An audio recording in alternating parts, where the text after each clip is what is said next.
Com a ciutadà i representant del col·lectiu de la Federació de Societats Musicals de la Comunitat Valenciana,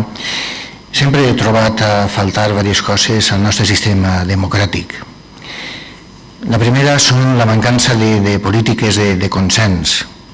polítiques de consens entre els grups parlamentaris que crec que són possibles, i així en València en tenim algun exemple notori, com pugui ser l'aprovació en l'any 98 de la Llei Valenciana de la Música. La mancança també de mitjans més àgils per a l'articulació i per a fer present la veu del poble en el sistema democràtic.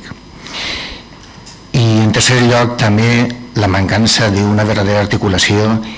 i una actitud valent i decidida per part de la societat civil. La Federació de Societats Musicals de la Comunitat Valenciana, encara que algú ho pugui estranyar, i estrany inclús a membres del nostre propi col·lectiu, té des de la seva fundació una actitud estatutària, formal, decidida i voluntarista per articular la societat civil, i així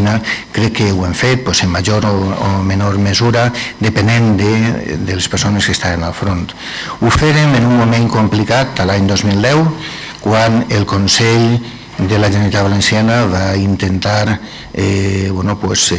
suprimir pràcticament quasi totes les polítiques públiques de recolzament al nostre moviment associatiu, i crec que van tindre un resultat favorable,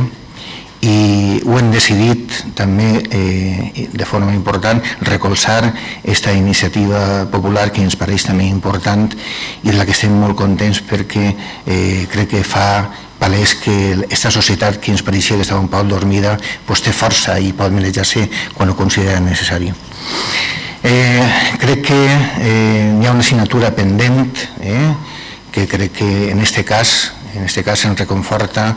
perquè per primera vegada sentim que la veu del poble està ahí, està protestant contra el que ens pareix un expolio, que és el tancament de la Ràdio i Televisió Valenciana, de la que també he dit sempre que el nostre col·lectiu no havia sigut massa ben tractat, però no obstant també me sume a aquesta actitud i a aquesta opinió que volem aquesta ràdio i televisió pública i en valencià, però que no sigui com l'anterior, que sigui d'una altra forma. I també ja per última vegada,